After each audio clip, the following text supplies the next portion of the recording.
Jody Stein began practicing corporate law in New York in 1987. יש לו מבטא ניו יורקי נהדר. After graduating from Columbia University, אוניברסיטה מצוינת, with a JD וגם MBA, Jody Stein worked for 6 years in the corporate departments of the New York offices of Morgan, Lewis, and... טוב, אני לא אגיד את השמות, אתם במילא לא מכירים אותם. Mr. Stein moved to Israel in 1993 and was admitted to the Israel bar in 1994. זה בדיוק השנה שפורום MIT קם, יש לנו... היסטוריה. כן. He served as in-house, as counsel to one of Israel's leading high-tech companies. I'm a real good guy, that's fine. Okay. הוא יודע לקרוא גם. We're going to, Ella said that the angels invest because they love it, which may or may not be true. We're going to talk about, and it's going to be quick because there's not much to say, but I think it's very important. We're going to talk about a change that was made in the law within the last 14 months, 14 months, that gives angels another reason to invest, and it's a particularly powerful reason, and it's the new angel law. Has everybody heard of it more or less? It's in some respects the best kept public secret, I think, in the country.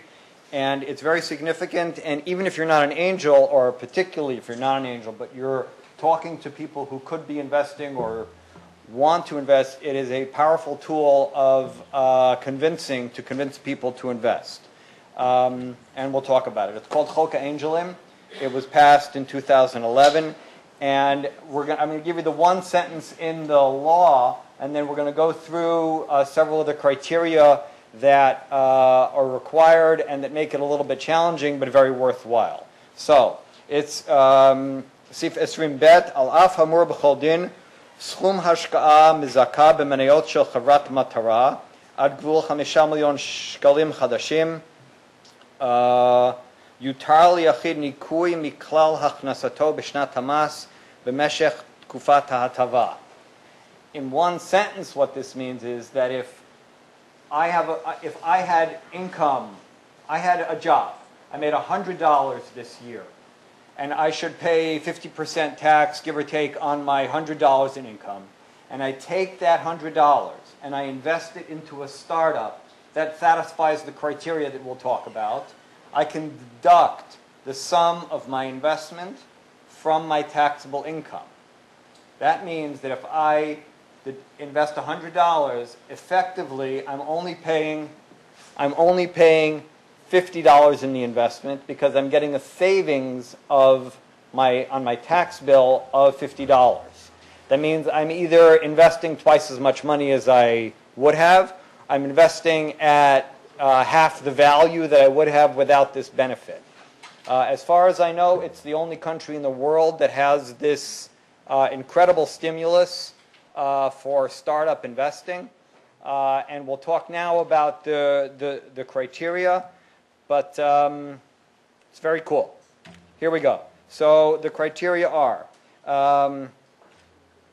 all right, it has to be the company that is the subject of the investment. The company that's taking the money has to be an Israeli company. It has to be a limited, not a Delaware, not a BVI, an Israeli company. That's fairly simple. In the last couple of years, everybody has left Delaware and BVI, and the Israeli corporate tax rate is lower than it is in the United States anyway. Start an Israeli company. That's number one. And I'm going to, you know what, I'll go through the Hebrew because it's a little bit easier. חברה שהתאגדה בישראל והשליטה להסתכל וניהולם מופעלים בישראל, the management has to be in Israel, you all qualify, שהתקיימו לגבי השקעה מזכה כאלה, במהלך כל תקופת ההטבה לא רשום נייר ערך כלשהו למסחר בבורסה. For the period of the requisite period, which is a 3-year period from the date, no, it's from the year of the investment. So it's now 2012. At any time within 2012, the Tkufat HaTava is for 3 years. Has to remain a private company. Shouldn't be a problem. 75% לפחות מסכום השקעה של נער יחיד באשר בשלו הוקצו למניות החברה, משמשים להוצאת מחקר פיתוח. 75% of the money that was invested that qualifies under this tax advantage has to be used for מחקר פיתוח, where the definition of מחקר פיתוח is as defined in the Chok HaMop. So you look, and a programmer, any type of development, everything that you would do basically in your first year, potentially writing the business plan but not marketing, should qualify. So 70% of the money has to go to מחקר ופיתוח. Now, you're going to note that there's one flaw in the law. You'll all jump on it as soon as it comes out, and we're going to say, yes, it's a flaw, and we'll see how to get around it. 75% לפחות מסכום השקעה שיחיד בה אשר בשלו הוקצו מניות החברה, we did that. 75% לפחות מהוצאות מחקר ופיתוח שהוציאו מחברה הוצאו בישראל.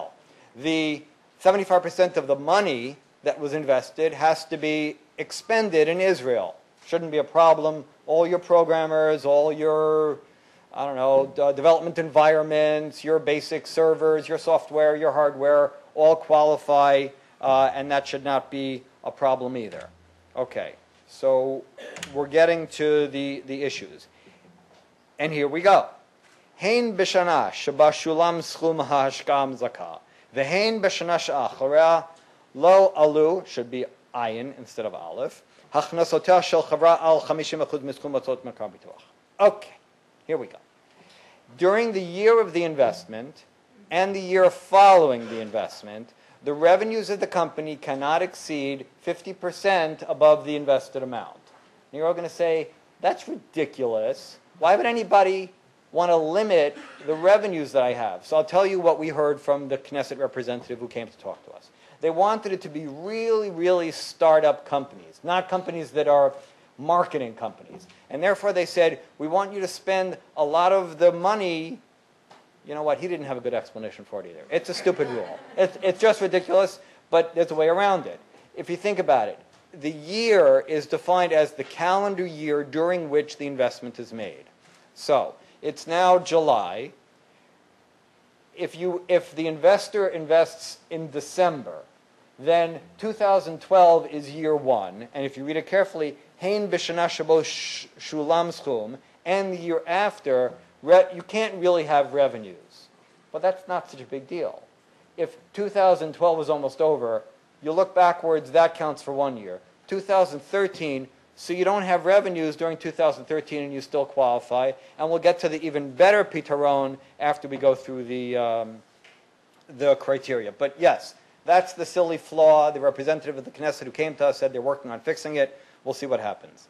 Now, במהלך כל תקופת הטבה הוצאות המחקר ופיתוח הוצאו לשם קידומו של פיתוח. Okay, here's the rule that the company itself has to be the subject of the development. You can't have Microsoft creating a subsidiary to take advantage of this law and have the technology flow back up to the parent company. The goal, the growth, the development has to be for the purpose of the company.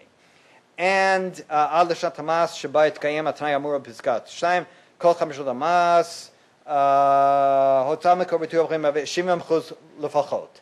So the R&D costs, the R&D budget has to be 70% of the budget of the company, which is not so bad.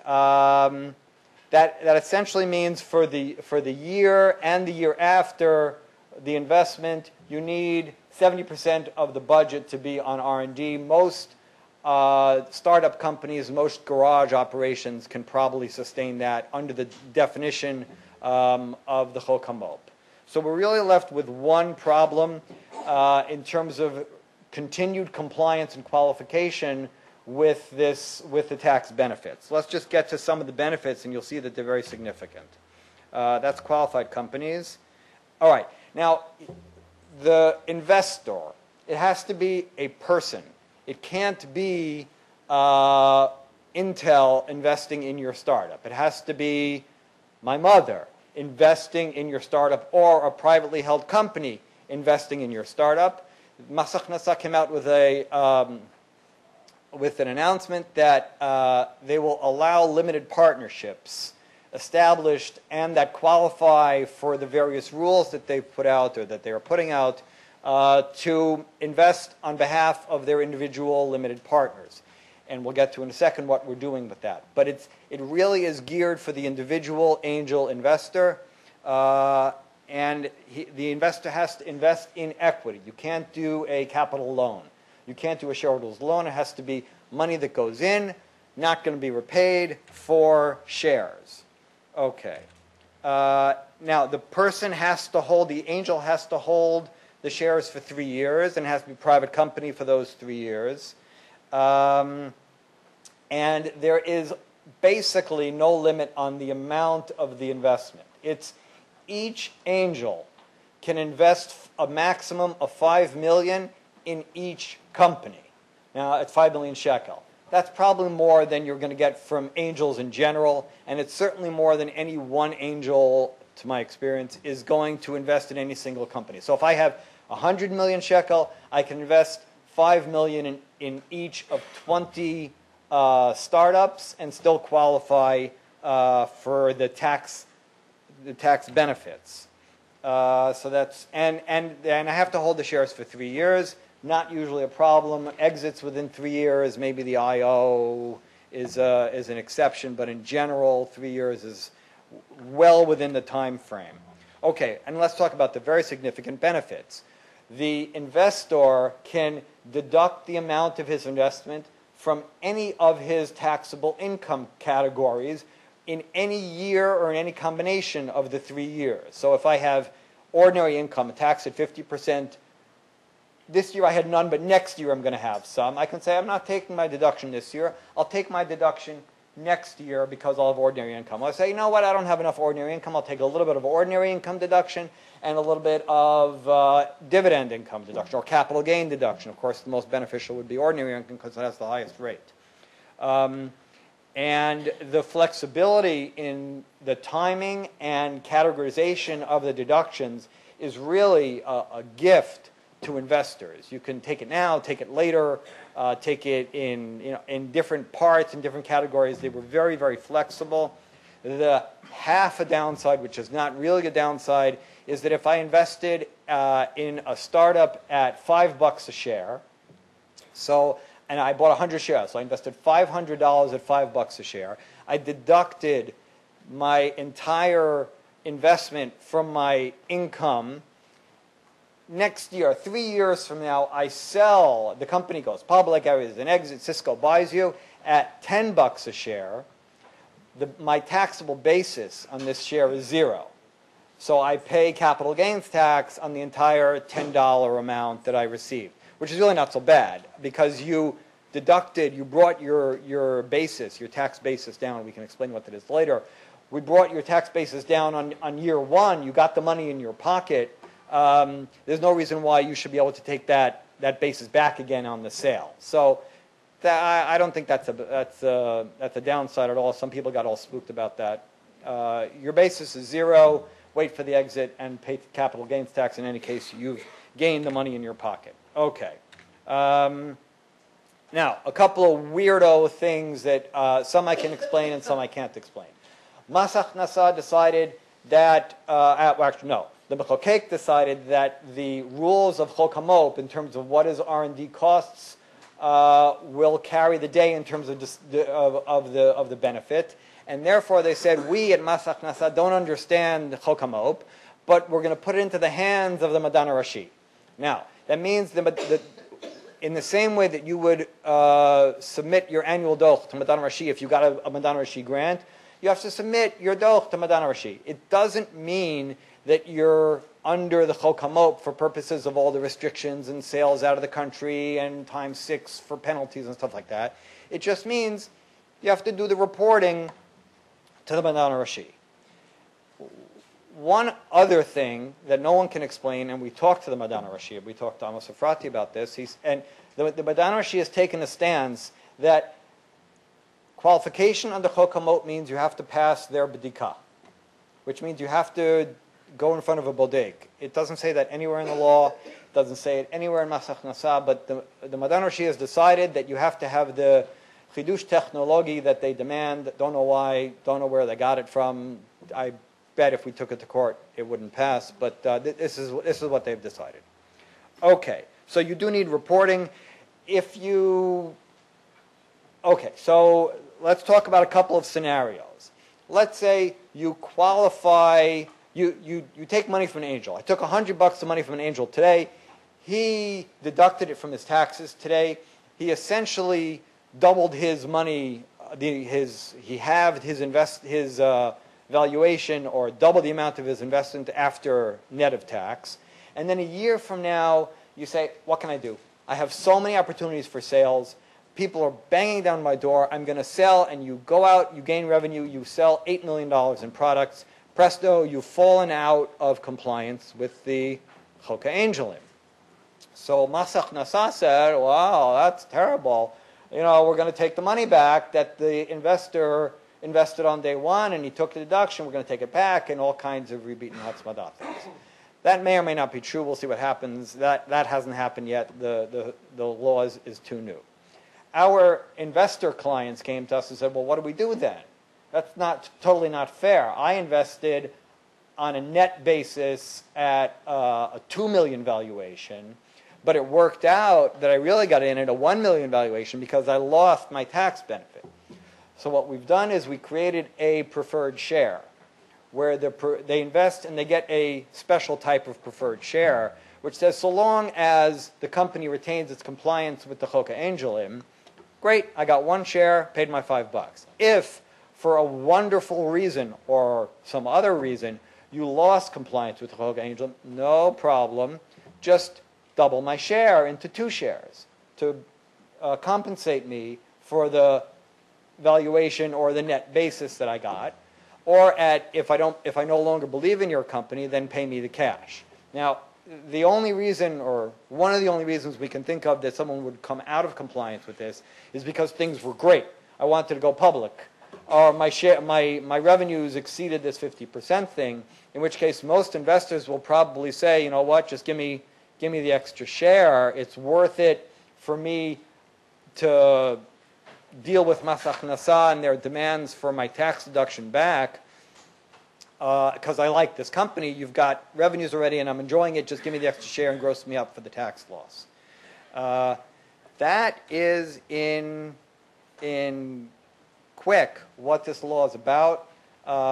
We've kind of been surprised with the lack of participation from angels so far. It's been a year and we haven't seen that many angels actually, or even companies actually taking advantage of it. Perhaps it's because of this sticky point on the 50% of revenue. I anticipate that as the second half of this year is the time, the second half of any year is when most angels start taking stock of their tax liability. And in light of that, our firm is starting up a fund called we're calling it the Gabriel Fund. We didn't want to call it the Angel Fund, so Gabriel was one of the angels. Anyway, we're calling it the Gabriel Tax Fund that will invest in companies that qualify for the angel tax law. We're in discussions now with Mas הכנסה to get it to be an LP and qualify. And we're hopeful that towards the second half of the year, when people begin to consider their tax situation, we can raise the money and begin to make the investments. Clearly the investors are demanding this preferred fund, this gross up for tax purposes. If the companies lose compliance, the investments will be small. They have to be small under the definitions. You can't put $5 million under this definition. It's just not going to work.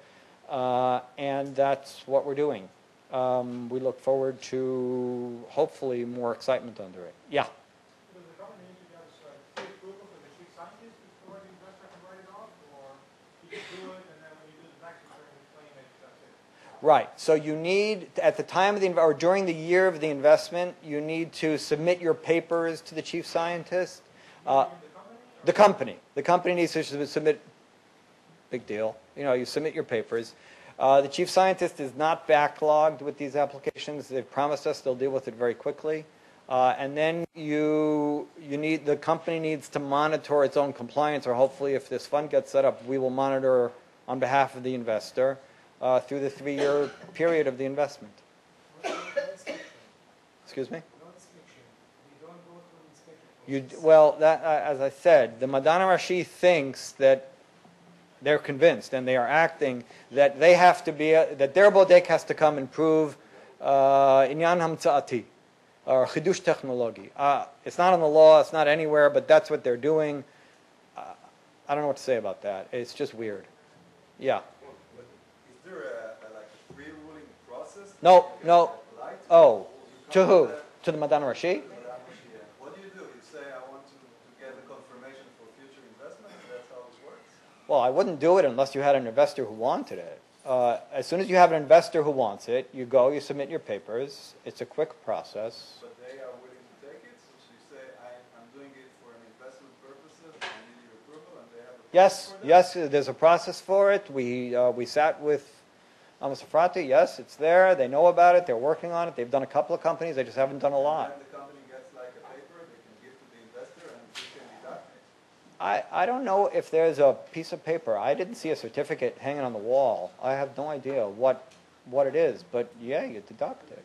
It's I can send you the Mas Haknasa book on it. It's a thing. It's real. It passed. It's happening. Has someone done it already? Yes, it's been done. Is it happening? It is happening.